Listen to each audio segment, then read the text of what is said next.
안녕하십니까. 기쁨병원 갑상선 센터장 곽정학입니다.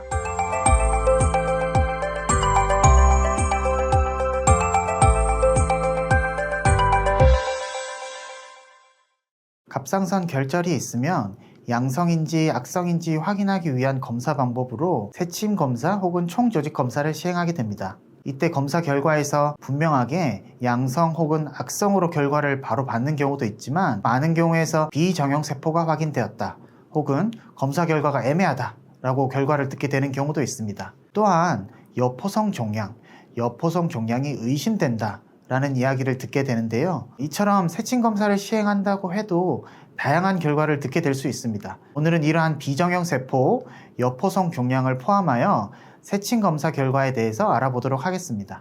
우선 세침 검사 결과는 베데스다 시스템이라고 하는 형식에 따라서 보고되도록 되어 있습니다.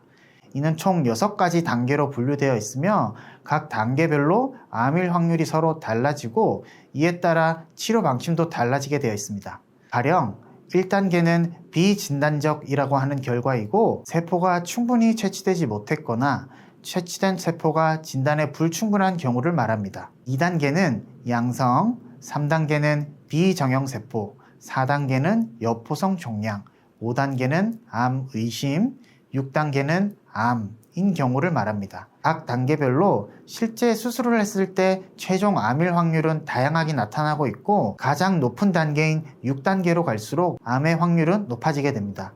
이와 같이 암 혹은 양성으로 수술 전에 명확하게 진단되지 않고 단계별로 암 가능성을 나누게 되는 이유는, 갑상선의 경우 혈관이 매우 발달해 있기 때문에 출혈의 위험성을 고려하여 한 번에 많은 양의 조직을 얻을 수 없어 아주 얇은 바늘을 이용해서 결절의 일부 세포만을 가지고 진단하기 때문입니다. 따라서 진단 정확도에 일부 제한점이 있어 실제 2단계인 양성의 경우도 실제 3%까지는 암으로 진단될 수 있으며, 6단계인 암 단계에서도 100%가 아닌 97%에서 99% 정도에서 암으로 확인됩니다. 즉 1에서 3%에서는 수술 후 최종 조직 검사에서 암이 아닌 것으로 진단될 수도 있습니다.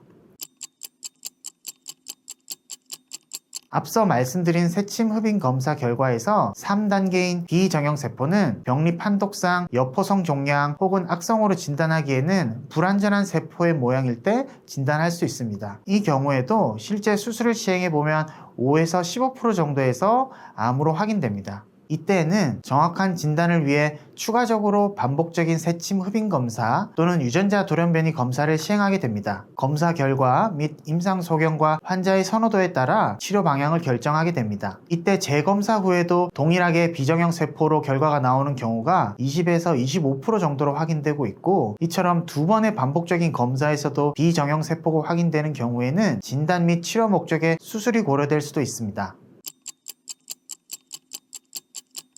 세침 흡인 검사에서 비정형세포 혹은 여포성 종양이 확인된 경우 감별을 위해 최근에는 유전자 돌연변이 검사를 시행하고 있습니다. 그 중에는 비랍, 라스, 렛PTC 등의 검사들이 포함되어 있으며, 돌연변이 검사에서 양성인 경우 악성 종양의 위험이 약 88% 정도로 높게 확인되고 있어 돌연변이 검사에서 양성으로 확인되는 경우에는 수술적 치료가 고려됩니다.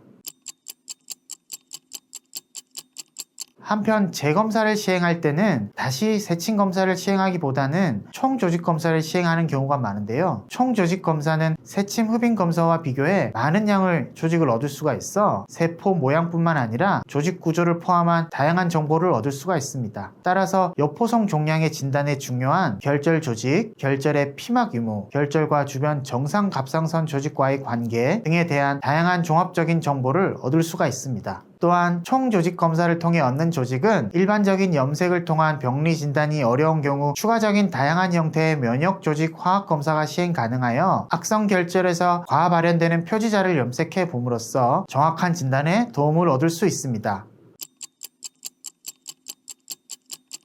총조직 검사에서 얻은 조직으로 진단을 내리기 애매하거나 어려운 경우에 면역 조직 화학 검사를 통해 진단에 도움을 줄 수 있습니다. 검사에서 얻은 조직을 현미경으로 관찰했을 때 작은 여포성 증식성 병변이 관찰되고 피막이 관찰되는 경우에 여포 종양으로 진단할 수 있습니다. 그러나 여포 종양이 의심되는 병변이 너무 작거나 피막 형성이 애매하여 판단이 어려운 경우가 있습니다. 이러한 경우에 면역 조직 화학 검사를 통해서 진단에 도움을 줄 수가 있습니다. 의심되는 질환에 따라 각기 다른 면역 조직 화학 검사의 방법이 도움이 될 수 있으며 HbAg1, 사이클린 D1, NRAS 등의 검사가 사용되고 있습니다.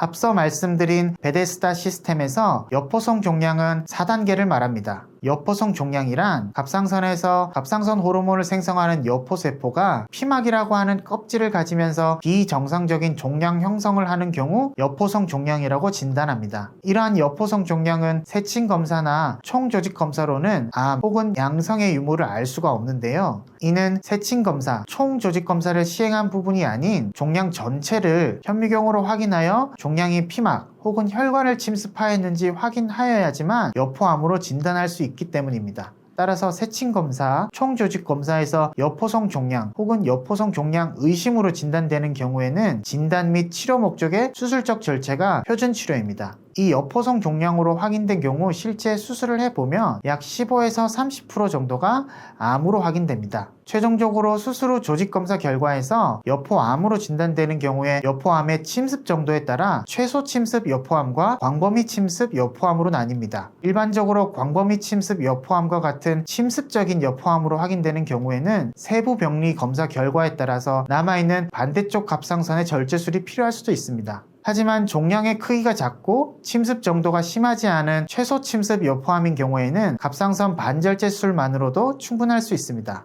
저희 기쁨병원 갑상선센터에서는 정확한 진단을 위해 정밀 초음파 결과를 바탕으로 세친검사 및 총조직검사를 통해 진단하고 있으며 그 결과를 바탕으로 유전자 돌연변이 검사, 면역조직 화학검사 등을 시행하여 정확한 진단 및 치료를 하고 있습니다. 시청해주셔서 감사합니다.